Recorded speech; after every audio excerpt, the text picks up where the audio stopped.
오늘은 우리 여호수아서에 있는 말씀으로 함께 은혜를 받고자 합니다. 여호수아 5장에 있는 말씀 보도록 하겠습니다. 여호수아 5장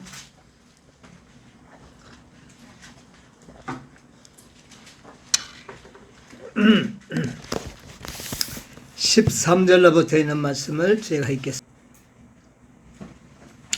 여호수아가 여리고에 가까이 왔을 때에 눈을 들어본즉 한 사람이 칼을 빼어 손에 들고 마주섰는지라.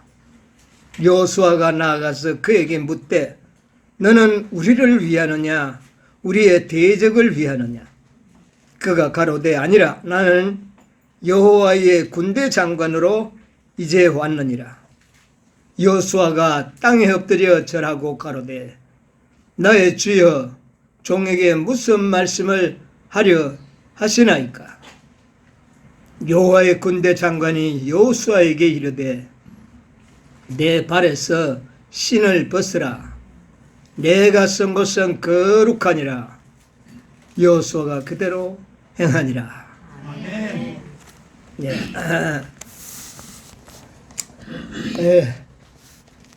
오늘은 우리 여호와의 군대 장관에 대해서 조금 연구하면서 은혜를 받을까 생각을 합니다. 지난 안식일에 우리는 만군의 여호와, 만군의 모든 군대의 하나님에 대해서 연구를 했습니다. 우리 지난 안식일에 우리가 좀 새롭게 발견했던 창세기 2장 1절에 천지와 만물이 다 이루니라. 그런데 그 말씀이 흠정역에는 어떻게 해요? 하늘과 땅의 모든 군대가 완성되니라. 이 말은 상당히 우리에게 깊은 의미를 암시해주는 그런 말씀입니다. 이 지구 창조가 전쟁과 관련이 있음을 이야기하고 있는 겁니다. 전쟁과 관련이 있다. 우리가 이 선악의 대쟁투를 생각해 보았을 때 이 지구가 창조되기 전에 이미 사단의 반역은 삭트고 있었죠, 하늘에서. 그리고 나중에 이 지구가 타락하게 되는데 하나님께서는 우주에 이미 반역이 시작이 되고 율법 전쟁이 시작된 연후에 사실은 지구를 어떻게 한 겁니까? 창조하신 거예요. 그러므로 그 지구 창조 자체는 선악의 대쟁투에 매우 중요한 역할을 맡기기 위하여 지구가 창조되었다는 것을 우리가 이해하기에 그렇게 어렵지가 않습니다. 그러므로 천지와 만물이 다 이루니라가 아니요, 새로운 의미로서는 군대가, 하늘과 땅의 군대가 완성되었다. 이 선악의 대쟁투에 이 지구의 창조는 매우 중요한 역할이 있다고 하는 사실을 우리가 생각 아니할 수가 없는 겁니다. 그래서 우리가 이 지구의 모든 하늘과 땅이 다 여호와의 군대지만 특별히 선악의 대쟁투에 죄와 싸우는 하나님의 군대가 필요하지 않겠습니까? 그 군대는 메뚜기로서는 곤란하지 않습니까? 죄와 싸우는데 메뚜기가 나서서 뭘 하겠습니까? 죄와 싸우는 일에는 누가 필요했을까요? 하나님께서는 사람을 통하여 죄와 싸우게 하시고 사람을 통하여 죄를 어떻게 해요? 정복하게 하는 것이 바로 하나님의 원대한 계획이었다는 것을 우리는 느낄 수가 있는 겁니다. 우리 출애굽기 12장 40절로 41절에는 말씀을 하나 보겠습니다. 출애굽기 12장 이스라엘 자손이 40절로 애굽에 거주한 지 430년이라. 430년이 마치는 그날에 여호와의 군대가 다 애굽 땅에서 나왔은즉. 예, 여기 보니까 이스라엘 백성들을 일컬어 누구의 군대라? 여호와의 군대. 이스라엘 백성은 여호와의 군대라고 명칭을 불렀습니다. 대단한 사명과 축복이 아닐 수가 없어요. 네, 이스라엘 여호와의 군대. 그런데 이 군대는 뭐와 싸우는 겁니까? 그러면 가나안 족속과 싸우는 것이 목적이 아니고 궁극적으로는 선악의 대쟁투에서 이스라엘 군대는 하나님 편에서 싸워야 할 특별한 의무를 맡은 사람들이라는 것을 여기에 이야기합니다. 그래서 이스라엘 백성들이 애굽에서 나오는 그 순간을 두고 여호와의 군대가 다 어디에서 나왔다고요? 애굽에서. 여러분 거기에서 나오는 이스라엘 백성들의 모습들을 보면 아주 당당한 모세와 여수와 갈렙도 있었지만 비리비리한 그 뒤에서 투덜투덜 거리면서 따라오는 그런 사람들도 한 부분 있지 않았습니까? 그러나 하나님께서는 그들도 누구의 군사라고요? 여호와의 군대다. 예.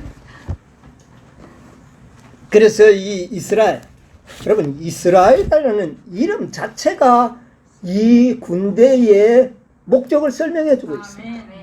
이스라엘이 뭡니까? 승리하는 자. 뭐 애굽에서 나와가 가나안 족속 한두 족속 멸망시키는 이런 승리가 아니라 이스라엘은 누가 정치했던 이름이죠? 야곱이 정치했던 하나님과 씨름하여 자신의 죄와 씨름하여 승리한 야곱에게 주어진 명칭이죠. 그러므로 이스라엘은 여호와의 군대라 하는 이 말의 의미 자체가 궁극적으로 이 백성들은 선악의 대쟁투에서 죄를 정복하고 사단을 정복할 수 있는 그런 군대로 부름을 받았다는 것을 알게 되는 것입니다. 우리 출애굽기 15장 3절에 있는 말씀을 하나 좀 보도록 하겠습니다. 여호와는 용사시니 여호와는 그의 이름이시로다. 그가 바로의 병거와 그 군대를 바다에 던지시니 그 택한 장관이 홍해에 잠겼고. 예, 됐습니다. 여호와는 무엇이니? 용사시니. 자, 그런데 여기 보니까 여호와가 용사가 뭡니까? 뭐 하는 사람이 용사예요? 싸움하는 자야. 전쟁에 앞장서서 싸움을 도두는 전투사. 여러분 내리에 스쳐가는 사람 기억납니까? 예, 골리앗 같은 사람들이 바로 용사들입니다. 예, 이 골리앗. 그런데 여호와가 무엇이라고요? 용사. 그런데 이 용사라고 하는 말의 그 의미를 보니까요, 이 용사라는 것은 전투, 전쟁, 또 전투사 이런 의미를 가지고 있는데 사자가 뭐냐 하면은 이 사자가 원어에는 이시라는 단어인데 시어간 단어 이시예요. 그런데 그 의미가 뭐냐면은 사람이라는 뜻이에요. 여러분 여호와가 무엇이니? 사람이시니. 용사시니. 그런데 그분이 누구라고요? 사람이시니. 예. 대번에 우리의 마음에 딱 깨달아지는 한 분을 기억하게 되지 않습니까? 예수 그리스도를 의미하거든요. 그 예수님은 뭐라고요? 용사. 그리고 그분은 또 누구라고요? 여호와. 여호와 뜻이 뭐예요? 스스로 계신 분. 스스로 존재하는 분. 그런데 스스로 존재하는 분이 사람이요? 그분이 용사라는 겁니다. 여러분, 용사는 항상 군대 앞에서 싸움을 리드하고 싸움을 승리로 이끌 그런 어떤 특별한 의무를 가지고 있는 사람이에요.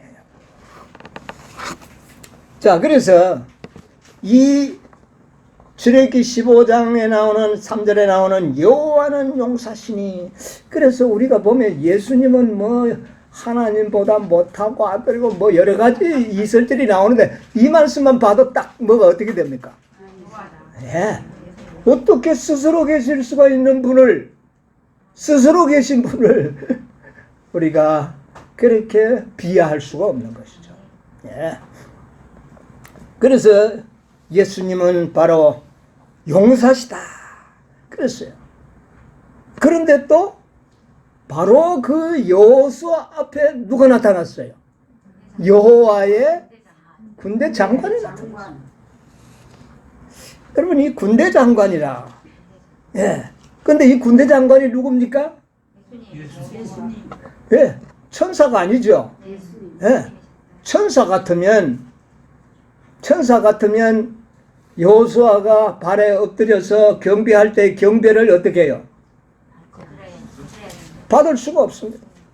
또 그 다음에 네가 선 곳은 거룩한 곳이니 신을 벗어라. 이것은 하나님의 임재에서만이 할 수 있는 이야기예요. 모세가 가시던 불이 타는 모습을 보고 갔을 때 뭐라고 이야기했어요? 네가 선 땅은 거룩한 땅이네. 예. 그래서 이 군대 장관은 바로 하나님이신데 그 중에 한 분이신 예수 그리스도를 이야기한다는 것을 우리가 깨달을 필요가 있어요. 자, 예수 그리스도는 용사시요 또 무엇입니까? 군대 장관. 네. 우리 요한계시록 22장에 보면 우리가 이런 관련 문제를 이해할 수 있는 말씀이 나오면 한번 찾아보세요. 요한계시록 22장 8절로 9절.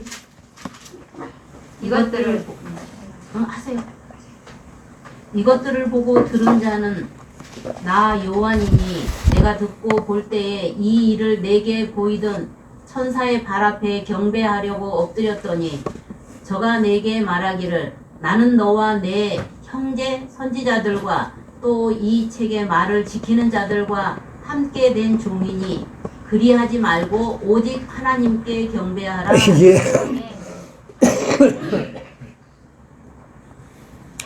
이 말씀을 참고해 보면 천사에게 요한이 뭐 하려고 했어요? 경배하려고 했어요. 그러나 천사는 뭐라 그랬어요? 아, 나는 너와 같이 종된. 그러니까 오직 누구에게만? 하나님께만 경배할지니라. 그래서 경배는 누구만이 받으신다고요? 예, 그래서 여호수아 앞에 나타나신 분은 바로 예수 그리스도 하나님이시라는 것을 우리는 분명히 여기서 알게 됩니다. 연애신에도 그 분명히 이야기했어요. 연애신 가운데 있는 말씀 하나 볼까요? 부조와 선지자 488쪽. 부조와 선지자 488쪽에 보면 호렙산에서 모세에게 내 발에서 신을 벗어라. 내가 쓴 것은 거룩하니라 명하셨던 동일한 명령이 이 신비스러운 낯선 사람의 참 성격을 드러냈다. 찾았나요? 읽어보세요. 이스라엘의 지도자 여호수아 앞에 서셨던 분은 지존하신 그리스도셨다. 누구였다고요? 아, 그리스도였다. 예. 위험에 눌린 여호수아는 땅에 엎드려 경배하고 내가 여리고와 그 왕과 용사들을 내 손에 붙이셨다는 보증의 말씀을 들었으며 그분으로부터 그 소금을 떼앗는 일에 대한 지시를 받았다. 예, 이 군대 장관이 이제 여리고성을 점령하는 일에 지시를 이제 내리고 있습니다. 그 지시가 6장에 나오거든요. 근데 6장 2절에 보면 뭐라고 이야기하고 있습니까? 여호와께서 누구에게 가라사대? 여호수아에게 가라사대. 그러니까 이 군대 장관인데 이 6장에는 그분을 누구로 명칭하고 있죠? 여호와로. 예. 그래서 예수 그리스도는 하나님의 군대 장관이면서 또 여호와 하나님이시여 용사시라고 하는 이런 모든 관계가 이렇게 잘 이해가 되도록 우리가 깨달을 수가 있습니다. 자, 그리고 여호수아도 기록할 때 그렇게 했어요. 13절에 보면 여호수아가 여리고에 가까이 왔을 때 눈을 들어 본즉 뭐라 그랬어요? 한 사람이 그렇게 이야기하고 있어요. 예. 분명히 그 앞에 선 사람을 물론 뭐 형체를 보고 사람 같으니까 사람이라고 기록한 것이 아니라 한 사람이 서기에 섰다는 거예요. 예. 그것을 힘줘서 거기에 기록하고 있는 모습을 보게 됩니다. 자, 이 여리고 성을 함락하는 이 전쟁, 이 전쟁에 누가 내려오는 겁니까? 여리고 성을 점령하는 일에 여호와의 군대장. 여러분, 이 여리고 성은요, 이스라엘이 힘으로 밀어붙이는 그런 전쟁이 아니에요. 이 전쟁만은 정말 하늘의 군대 장관의 지시를 받는 하늘의 천군들이 이 땅에 내려와서 그 성을 사실은 뒤집어 엎어버린 거죠. 여러분, 이스라엘 백성들은 아무것도 한 거 없어요. 예, 우리가 이 여리고 성은 앞으로 마지막 이 세상에 바벨론 성이 무너지고 세상의 멸망을 상징하는 전쟁인 겁니다. 그러면 어쩌면 이 전쟁은 아마겟돈 전쟁과 비견해 볼 수 있는 전쟁이기도 합니다. 이 지구 역사의 멸망을 상징하는 이 여리고 성의 멸망은 지구의 멸망을 이야기하는 겁니다. 그런데 그 전쟁에는 정말 여호와의 군대 장관이 직접 진두지휘를 하신다는 것입니다. 여러분, 이 사실을 분명히 알고 있으면 매우 도움이 될 겁니다. 앞으로 이 싸움은 우리가 싸울 싸움이 아니요, 하늘의 군대 장관 용사이신 여호와께서 싸우는 싸움이 될 것이다. 누구와 함께? 천사들과 함께. 여러분, 그것을 한번 기록한 말씀을 한번 읽어보겠습니다. 화이트석 여호수아 5장 13절 14절에 있는 말씀인데 한번 읽어봅시다. 복음 성경에 찾으시면 나오죠. 여호수아 5장 13절 14절. 여리고 정벌에 있어서 이스라엘이 맡은 분량. 찾았습니까? 여호수아가 읽었어요. 여호수아가 여리고를 취하기 전 아침에 밖으로 나갔을 때 전쟁을 대비해서 완전 무장을 한 천사가 그의 앞에 나타났다. 여호수아가 그에게 묻기를 너는 우리를 위하느냐 우리의 대적을 위하느냐 고 하자 그가 대답하기를 나는 여호와의 군대 장관으로 이제 왔노라 고 하였다. 만약 여호수아의 눈이 요단에 있었던 엘리사의 종의 눈같이 열리었다면, 그리고 그 광경을 보고도 그의 시력이 견딜 수 있었다면 여호와의 천사들이 이스라엘 백성들을 둘러 진치고 있는 광경을 보았을 것이다. 왜냐하면 잘 훈련된 천군들이 하나님의 백성들을 위해서 싸우려고 거기에 왔고 주의 군대 장관이 명령을 내리기 위해서 거기에 있었기 때문에. 예, 조금요. 자, 보세요. 여기 보니까 잘 훈련된 누가요? 천군들. 예, 천군들이 하나님의 백성들을 위하여 싸우려고 거기에 왔고 주의 군대 장관이 명령을 내리기 위하여 거기에 있었기 때문이다. 여러분, 마지막 우리 7장 때 야곱의 환난에 전쟁을 통과하는 하나님의 백성들은 오늘의 이 말씀을 기억하시기 바랍니다. 외로운 싸움이 아니라는 사실을 믿음의 눈으로 바라보시게 되기를 바랍니다. 하늘의 천군들이 군대 장관의 통솔하에 이 땅에 내려와서 당신의 백성들을 어떻게 한다고요? 둘러 진치고 보호할 것이다. 그러니까 마지막 싸움에서 악인들이 14만 4천인을 칼로 찌르려고 하니까 그 칼이 어떻게 돼버렸어요? 강력한 천사의 군대에 의하여 그 칼이 어떻게 돼버렸다고요? 지푸라기처럼 돼버렸다. 여러분, 우리가 이 사실을 모르고 그런 경험을 당한다면 우리는 아마 기절초풍을 할는지 모릅니다. 그러나 이제 우리는 이 사실을 기억하시기 바랍니다. 마지막 싸움에 하늘의 군대 장관께서 하늘에 잘 훈련된 천군들이 이 땅에 내려와서 우리를 어떻게 해요? 보호하여 둘러 진칠 것이다. 여러분, 참으로 놀라운 약속의 말씀 아닙니까? 네. 자, 그 다음 계속 보세요. 여리고 성이 무너질 때 사람들은 그 성벽에 손도 대지 않았다. 주의 천사들이 성체를 엎어버리고 적의 보루 속으로 들어갔기 때문이다. 여리고를 취한 것은 이스라엘이 아니라 여호와의 군대. 예, 그까지요. 여리고를 무너뜨리고 또 여리고를 취한 것은 누구였다고요? 여호와의 군대 장관. 이스라엘 백성은 뭐 한 게 아니에요. 여호와의 군대 장관과 그의 통솔하는 천사들이 그 난공불락의 거인의 성체를 끄떡 들어서 뒤엎어버렸다는 겁니다.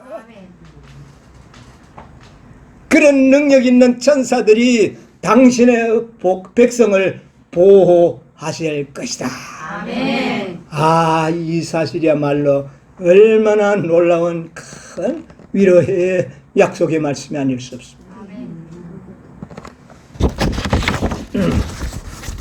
자, 그래서 이 군대 장관이 여호수아와 함께 머리를 맞대고 작전 계획을 세웁니다. 어떤 계획을 세웠지요? 뭐라 그랬습니까? 작전 계획을 세웠어요. 여호수아 6장 3절로 5절 한번 읽어보세요. 너희 모든 군사는 성을 둘러 성 주위를 매일 한 번씩 돌되 엿새 동안을 그리하라. 제사장 7은 7 양강 나팔을 잡고 언약궤 앞에서 행할 것이요 제7일에는 성을 7번 돌며 제사장들은 나팔을 불 것이며 제사장들이 양강 나팔을 길게 울려 불어서 그 나팔 소리가 너희에게 들릴 때에는 백성은 다 큰 소리로 외쳐 부를 것이라. 그리하면 그 성벽이 무너져 내리리니 백성은 각기 앞으로 올라갈지니라 하시니. 예, 그까지 보겠습니다. 자, 작전 계획을 어떻게 이야기합니까? 예? 매일 성을 어떻게 해요? 한 바퀴씩 돌아라. 한 바퀴씩 돌아라. 자, 그 다음에 제7일에는 7바퀴를 돌라. 그리고 마지막에 지시가 있을 때 어떻게 하라? 큰 소리로 외치라. 이게 작전 계획입니다. 누가 세운 계획입니까? 여호와의 군대 장관이 이런 계획을 여호수아에게 지시를 한 거예요. 여러분, 여호와의 군대 장관이 그 작전 계획을 세운 게 여러분 마음에 듭니까? 하늘의 군대 장관이 세운 작전 계획이 여러분 마음에 들어요? 글쎄, 이게 무슨 효험이 있을까? 하루에 어떻게 해요? 한 바퀴씩 돌고 들어가고 또 돌고 들어가고 돌고 이래가지고 저 난공불락의 성이 무너지는가? 여러분, 한 번 정도는 불신이 우리의 마음을 충동하지 않습니까? 6절로 9절. 자, 좀 행군하는 방법을 좀 이야기하고 있습니다. 한번 읽어보세요. 6절로 9절. 눈의 아들 여호수아가 제사장들을 불러서 그들에게 이르되 너희는 언약궤를 메고 일곱 제사장은 일곱 양각 나팔을 잡고 여호와의 궤 앞에서 행하라 하고 또 백성에게 이르되 나아가서 성을 돌되 일정한 자들이 여호와의 궤 앞에 행하였지니라. 여호수아가 백성에게 이르기를 마침에 제사장 일곱이 일곱 양각 나팔을 잡고 여호와 앞에서 진행하며 나팔을 불고 여호와의 언약궤는 그 뒤를 따르며 부장한 자들은 나팔 부는 제사장들 앞에서 진행하며 후에 뒤에 행하고 제사장들은 나팔을 불며 행하더라. 예, 9절까지. 자, 이 6절로 9절까지는 행군하는 행군의 방식, 질서를 지시하셨습니다. 자, 어떻게 하라고요? 제일 앞에 누가 가라고요? 언약궤를 메고 여러분, 한번 읽어가지고 그 순서가 머리에 안 그려질 겁니다.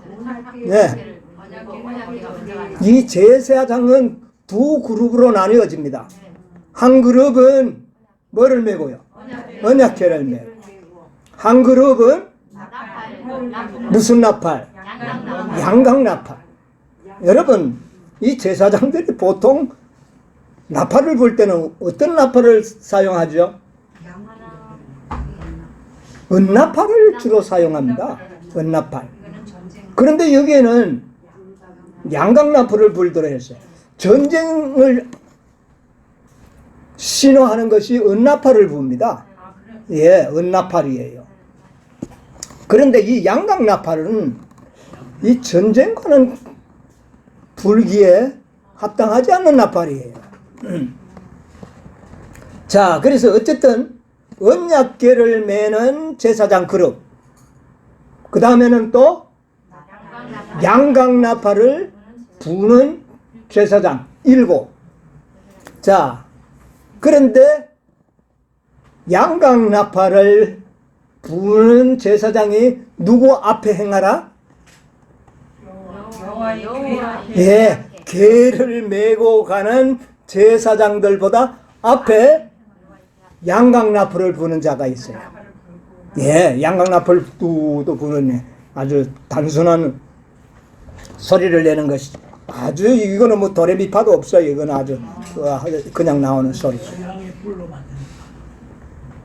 자, 그 다음에 무장한 군대는 어떻게 됩니까?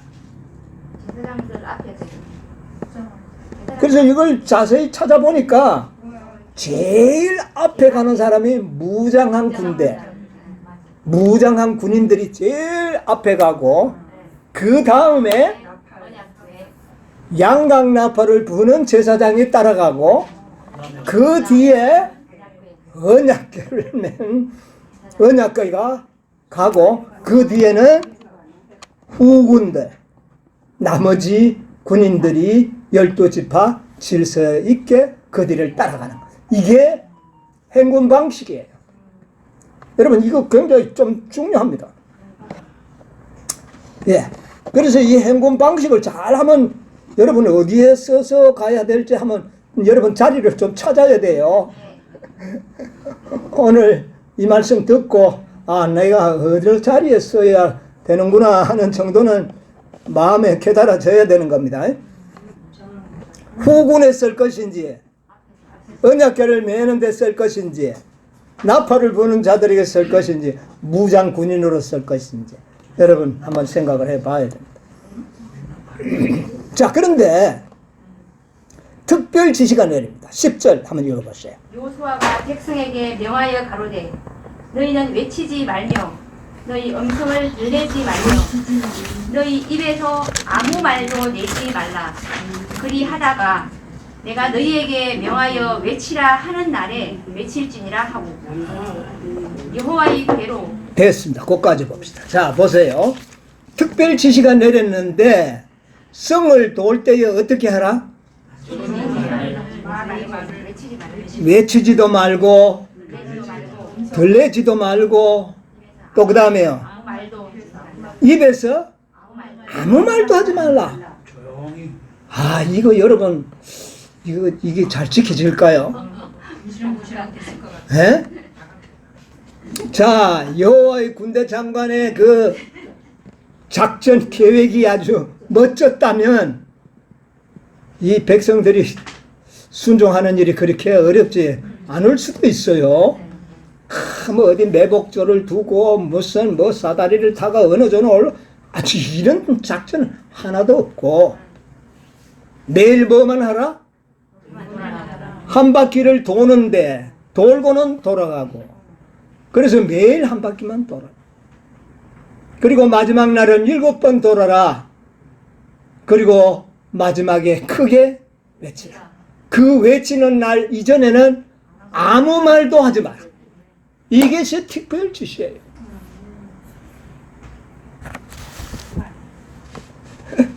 여러분, 자, 첫날 한 바퀴 돌았습니다.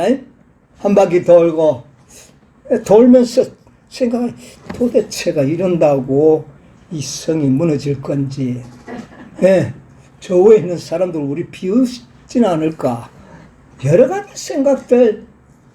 조금만 하면 뭐가 나올 수 있어요? 불평이 나오든 뭐가 나와든 이 말이 나올 가능성이 있어요, 없어요? 있어요. 여러분 같으면 가만히 돌겠습니까?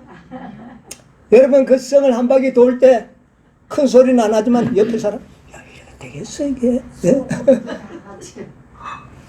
그런 말들이 나올 수 있을까요, 없을까요? 있었어요.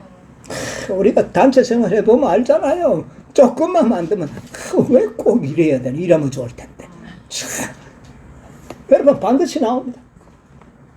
아, 나는 이게 매우 중요하다고 생각을 해. 아무 말도 하지 않을 수 있는 믿음. 아멘. 예. 아무 말도 하지 않고 성을 돌 수 있는 믿음은 내가 봤을 때 완전한 믿음이라고 생각해요. 아멘. 절대적인 믿음, 절대적인 신뢰가 없이는 그냥 말 없이 돈다는 건 불가능한 일. 군대 장관의 지시에 절대적인 믿음과 신뢰가 갈 때만이 그 일을 할 수가 있는 겁니다. 그런데 옛날에 이스라엘 백성들이 그렇게 믿음이 좋았을까요? 불평불만이 많았었나? 근데 이때는 말 안 했잖아요. 근데 어떻게 말을 안 했을까?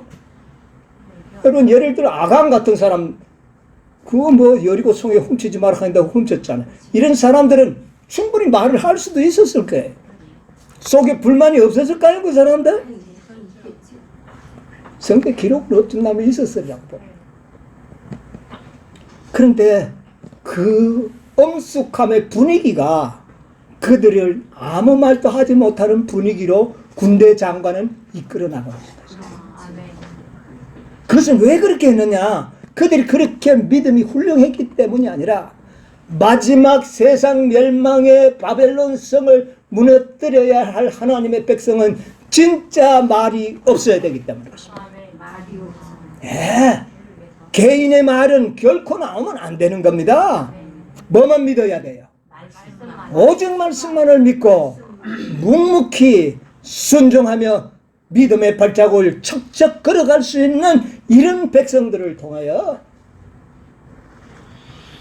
여리고 성은 무너져야 했고 곧 바벨론 성을 무너질 것이라는 것을 보여주는 것입니다. 아멘. 그런데 옛날 이스라엘 백성들은 그렇게 비록 믿음이 준비되지 못했지만 그들은 여호와 군대 장관께서 그 분위기를 그렇게 압도하셨던 것입니다. 구름기둥은 안 움직이셔도 언급이 없는 거 보니까 예, 거기는 구름 기둥 없습니다. 이미 광야 지나와가지고 가나안 땅에 들어왔습니다. 예, 함께 돈다면 아무것도 없습니다. 기절했을 것 같은데. 예, 자, 음성을 떨리지 말고 매일 한 바퀴 돌아. 이게 하늘 군대 장관의 명령이었어요. 예, 아주 단순한 작전이었습니다. 리브 앤드 헤랄드지에 있는 말씀 하나 읽어드릴게요. 화이트 석 여호수아 6장 16절 20절 참조문에 보면 하나님께 영광 예, 곧 읽으세요. 단순한 방법. 예. 여리고 성을 취할 때 힘있고 크신 군 사령관께서 아주 단순한 작전 계획을 세우셨기 때문에 어떤 사람도 그 영광을 자기의 것으로 취할 수가 없었다. 사람이 그 승리의 영광을 취하지 않도록 어떤 인간의 손도 그 성벽을 넘어뜨리지 않아야 하였다. 예, 거기까지만 보겠습니다. 이 성을 무너뜨리는 일은 아주 단순한 방법으로, 예, 결코 인간들이 어떤 영광을 취하지 못하도록 구상된 계획이었다는 것입니다.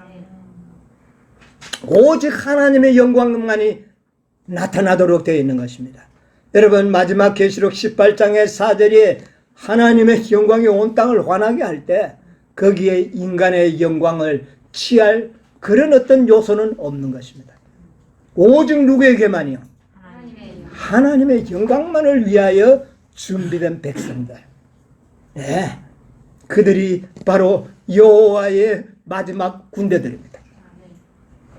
옛날에 애굽을 건너왔던 자들이 보잘것없는 하나님의 군대였지만 마지막 이 바벨론 성을 무너뜨리고 이 지구의 멸망 직전에 가져올 하나님의 군대들은 정말 달같이 아름답고 해같이 맑고 기치를 버린 뭐요? 어미한 군대처럼 될 것을 이야기한 것이에요. 그렇게 우리를 준비시킬 것이라는 거죠. 네. 그래서 그들은 결코 불평, 불만이 그 입에 나올 수 없는 것은 그들은 이미 오직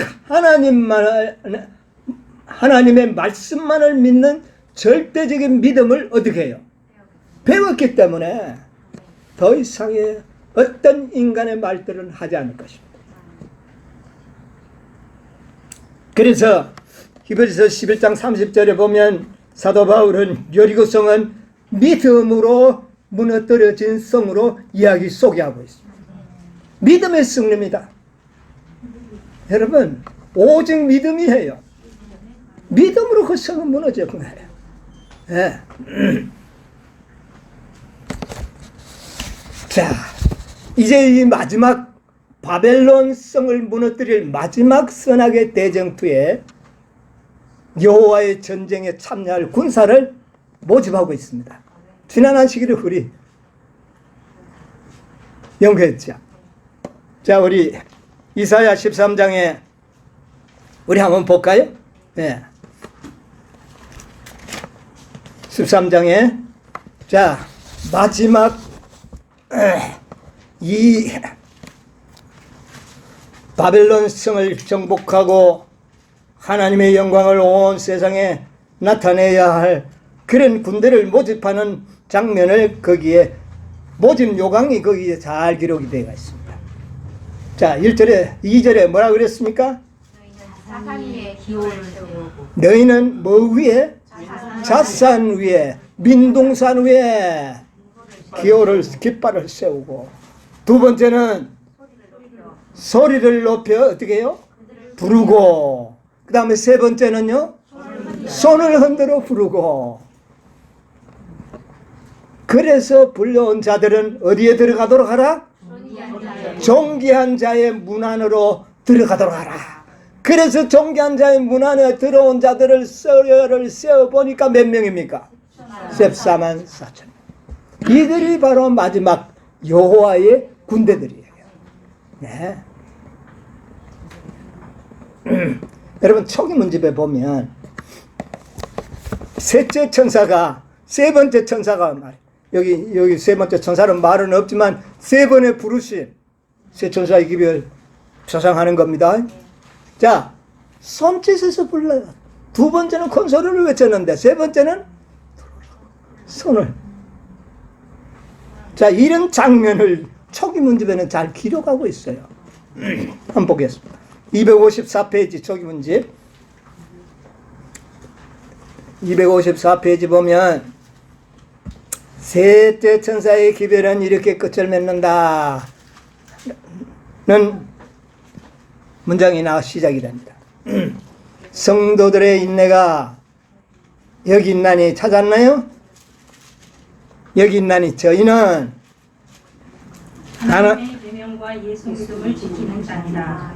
그는 이 말을 반복하면서 하늘 성소를 가리켰다. 이 기별을 깨닫는 모든 사람들의 마음은 지성소로 향하여 예, 거기까지. 이게 뭐 하는 짓입니까? 손짓하여 불러 모으는 작전이잖아요.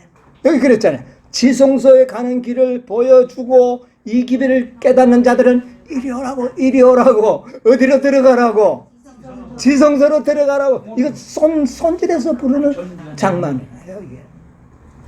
이게 큰 소리로 부르는 장면이 아닙니다. 이거는 손짓하여 불러서 존귀한 자의 문으로 들어가게 하는 거예요. 자, 254페이지에서 5쪽 거기 보면 나는 셋째 천사가 위를 가리키면서 셋째 천사가 위를 가리키면서 실망한 자들에게 하늘 지성소로 가는 길을 보여주는 것을 또 뭐를 보여줘요? 지성소 가는 길을 보여줘. 보았다. 그 다음에요. 그들은 믿음으로 지성소에 들어가 예수님을 예, 이것도 손지대에 부리는 장면입니다. 지성소 보니까 이리로 들어오라. 들어가 보니 그 안에 누가 계셨어요? 예수님. 예, 이거는 셋째 천사의 기별은 손짓하여 부르는 기별입니다. 대놓고 나팔 부는 기별이 아니에요. 자, 그 다음에 256페이지. 셋째 천사의 기별을 받아들인 자들 중 셋째 천사의 기별을 받아들인 자들 중 많은 사람들이 그 전에 전했던 두 천사의 기별을 체험하지 못하였다. 사단은 그것을 알고 그의 악한 눈을 그들에게 돌려 저들을 넘어뜨리려 하였다.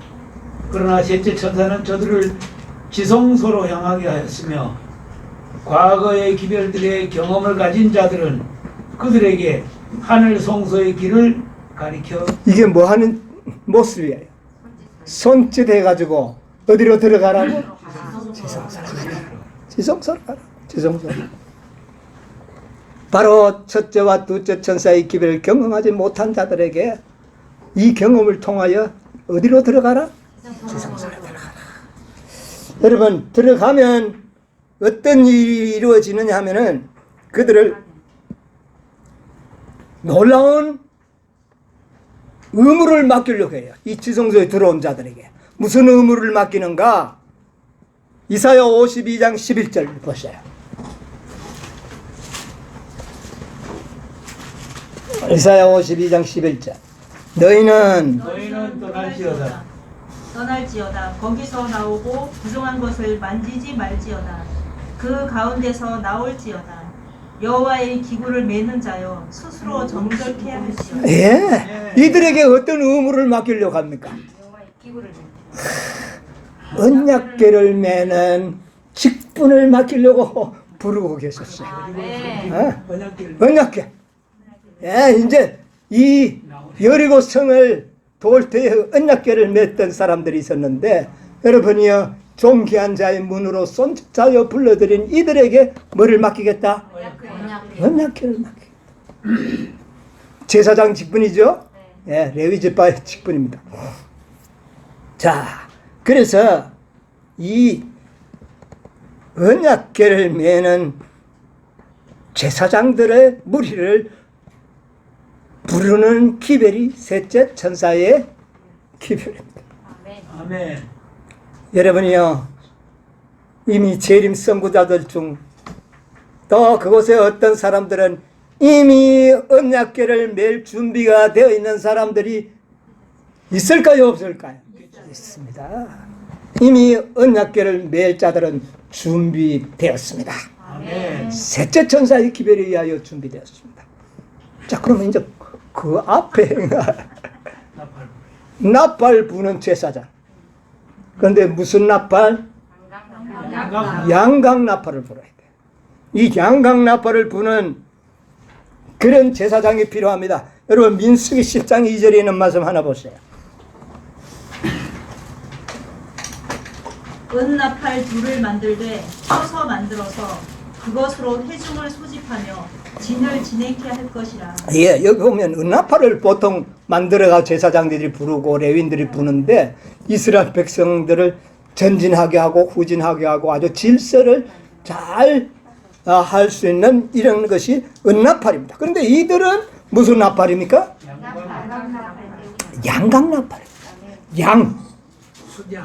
어린 양, 세상 죄를 지고 가는 하나님의 어린 양. 여러분 이거 복음 아닙니까? 복음의 나팔을 부는 믿음의 나팔을 부는 제사장들이 필요한 겁니다. 정말 믿음으로. 예. 왜요? 여리고 난공불락의 성을 무너뜨리는 일에 있어서는 무엇만이 필요하다고요? 믿음. 여리고 성은 믿음의 앞에 무너진 성이에요. 그게. 그래서 믿음의 나팔, 복음의 나팔을 부는 제사장들을 모집하는 겁니다. 이들은 언제 불렀을까요? 여러분 1888년에 믿음으로 말미암는 의의 기별이 이 땅에 라오디게아 교회에 전해지지 않았습니까? 예, 전해졌어요. 우리 목사에게 보내는 기별 91, 92쪽에 있는 말씀. 이거는 제가 천장 읽어야 되겠네요. 주님께서는 크신 자비를 베푸셔서 와그너와 존스 목사를 통해 그분의 백성들에게 지극히 소중한 기별을 보내셨다. 이게 뭐예요? 믿음으로. 이 기별은 들림을 받으신 구주 온 세상에 읽으세요. 온 세상의 죄들을 위한 희생 제물에 관한 소식을 세상을 향해 더 분명하게 드러낼 것이다. 그것은 보증물을 믿음으로 말미암는 칭의를 뭐를 제시한다고요? 칭의. 예, 믿음으로 말미암. 예. 그것은 백성들에게 그리스도의 의를 받아 이 칭의는 결과적으로 뭐를 가져온다? 그리스도의 의를 소유하도록 만들 것이다. 그 다음에 이것은 하나님의 모든 계명에 대한 순종. 이렇게 믿음을 배우는 자들은 계명을 철두철미하게 지키는 자들이 될 것이다. 네. 여러분 어떤 믿음으로 말미암은 의처럼 우리는 믿음으로 구원을 얻었으니 율법은 이제 별로 중요하지 않다는 이런 믿음의 의가 아닙니다. 이 의의 기별은 철두철미하게 뭐를 지키는? 하나님의 계명을 지키는 행위로 나타날 것이다. 그런데 외치는 자는 율법 지키라고 말은 안 해요. 뭐만 외칩니까? 양강나팔만 불어요. 그런데 양강나팔 소리를 들으면 뭐를 지키게 될까요? 계명을 지키도록. 그렇게 되어 있는 믿음으로 말미암는 의의 기별. 여러분 1888년 이후에 이 들어오라고 손짓하는 이 기별들에 의하여 종기한 문에 들어온 1888년 이후에 이 복음의 나팔을 부는 자들이 없을까요? 1888년 이후에 아름다운 그리스도의 의의 기별을 초청하고 칭의의 기별을 아름답게 전하는 자들이 이 땅에 있었을까요? 없었을까요? 있었습니다. 있었습니다. 개혁운동의 조상들 또 재림 성도들 중에 정말 믿음으로 말미암는 의의 기별을 훌륭하게 전파했던 종들이 있었을까요? 없었을까요? 있었어요. 그들은 뭐하는 자들입니까? 양강나팔. 그들은 양강나팔을 보는 자들. 아멘. 양강나팔을. 넷째입니까? 넷째. 넷째가 되네요. 순서로 보니까. 아멘. 이제 언약궤를 맨 자들도 있고 양강나팔을 부는 자들도 있습니다. 이제 마지막으로 뭐가 필요합니까? 용사들. 언약궤와 나팔 부는 제사장 앞서 행하는 무사들. 이들 필요합니다. 완전 무장을 한 군인들. 이들이 필요하다는 겁니다. 여리고성을 무너뜨리기 위해서는 제일 앞에 누가요? 용사. 이 무사들이 행진을 하는 겁니다. 완전 무장을 한 채. 자, 이들이 이제 필요하지 않겠습니까? 완전 무장을 해야 돼요. 완전 무장을 어떻게 하는 게 완전 무장입니까? 예. 에베소서에 있는 말씀. 한번 읽어봅시다, 그러면. 에베소서 6장 11절로 13절. 마귀의 계계를 능히 대적하기 위하여 하나님의 전신갑주를 입으라. 예, 뭐를 입으라? 하나님의 전신갑주. 전신갑주가 뭘까요? 이제 중간에 보면 위에 옷도 있고, 방패도 있고, 투구도 있고, 다 나오잖아요. 그런데 그걸 다 합쳐서 전신갑주라고 그래요. 그럼 그 전신갑주는 뭘까요? 완전한 진리를 말하는 겁니다. 네, 완전한 진리를 그 이후에 나열하죠. 구원의 투구, 믿음의 방패 여러 가지 나오는데. 자, 완전한 진리. 완전한 진리로 무장하는 군인들. 중요할까요, 안 할까요? 자, 2절, 3절 한번 읽어보세요. 우리의 실험은 혈과 육에 대한 것이 아니오 정사와 권세와 이 어둠의 세상 주관자들과 하늘에 있는 악의 영들에게 대함이라. 이들은 누구하고 싸울 것이라고요? 하늘의 악한 영들과 싸울 자들이야. 그러니까 사단을 정복하고 죄를 정복할 하나님의 여호와의 마지막 군대들을 말하는 겁니다. 그렇죠? 예. 자, 계속 보세요. 그러므로 하나님의 전신갑주를 취하라.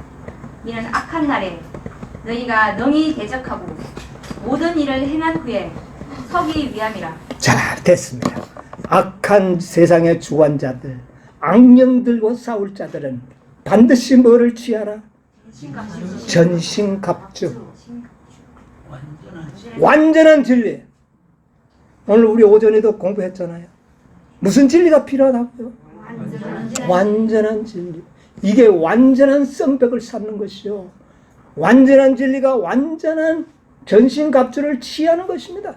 만약에 우리가 믿는 진리 중에 오류가 조금이라도 섞인다면 그것은 전신갑주가 되지 못합니다. 자, 그러면 우리가 이 전신갑주를 입게 되면 어떻게 될까요? 자, 전신갑주를 입는 사람들의 모습은 어떻게 될까요? 모습을 요한계시록 14장 5절에는 이렇게 기록하고 있죠. 그 입에 거짓말이 없고 흠이 없는 자들이더라. 이게 무사들이에요. 네. 입에 거짓이 없고 또 흠과 점이 없는 자들이 완전히 무장한 군인들이에요. 맞아요? 틀려요? 확실한 것입니다. 완전 무장이 딴 게 아니에요. 완전한 진리에 의하여 완전한 품성이 준비되면 그게 완전 무장한 것입니다. 이 자들이, 이런 자들이 마지막 바벨론 성을 함락하고 이 세상의 죄를 정복하는 일에 선봉장에 서야 할 자들이 이런 자들이라는 것입니다. 순서가 몇 제가 되는 겁니까? 5째 순서가 돼요. 이들은 완전한 품성을 추구하는 자들이에요. 네, 완전을 사모하는 자들이에요. 그래서 우리가 믿고 있는 모든 진리는 완전을 위하여 조직된 진리를 우리는 믿고 있는 겁니다. 불완전한 저도 그거 아니에요. 완전한 진리. 네? 우리가 시대소망 762쪽에 우리에게 어떤 품성을 선물로 주셨다고요? 흠과 점이 없는 완전한 품성을 우리에게 선물로 주셨다. 이 품성을 선물로 받은 사람들이 바로 마지막 완전 무장한 뭐가 되는 겁니까? 군인들이 되는 것입니다. 그래서 결국은 보면은요, 마지막에 14만 사천인들이 다 이 전쟁에 다 맛을 보고 참여하지만 가장 처음부터 끝까지 선하게 대정투에서 승리를 가져올 자들이 누굽니까? 군사. 다섯째 천사들, 이 무사들이 그 경험을 하게 될 것입니다. 예. 그들은 완전 무장도 했지만 사실은 그들이 율법을 높이고 그들이 양강나팔을 불었던 자, 양강나팔을 불고 한 것은 그 전에 필요한 것이에요. 그러나 마지막 전투에는 누구만이 필요합니까? 무장한 군대만 필요합니다. 예. 그들이 성을 7바퀴 돌고 큰 소리로 외치면 어떻게 된다고요? 무너져. 그때도 하늘의 군대 장관께서 이 땅에 내려오실 것입니다. 누구를 데리고요? 하늘에 잘 훈련된 천군 천사들을 데리고 와서 이 전쟁에 참여합니다. 우리는 그때 아무 말 없이 믿음으로 아주 질서 있게 착착착착 그 성을 돌아갈 수 있는 믿음만 준비되면 그 전쟁을 완전히 뒤집어 버리고 승리를 가져오실 분은 누구라고요? 여호와의 군대 장관이 다 해버릴 것입니다. 여러분, 놀라운 전쟁 아닙니까? 이 전쟁에 참여하기를 원하십니까? 네, 우리 모두 이 영광스러운 이 승리의 전쟁에 모두가 동참하는 저와 여러분이 되시기를 바라면서 말씀을 마치겠습니다.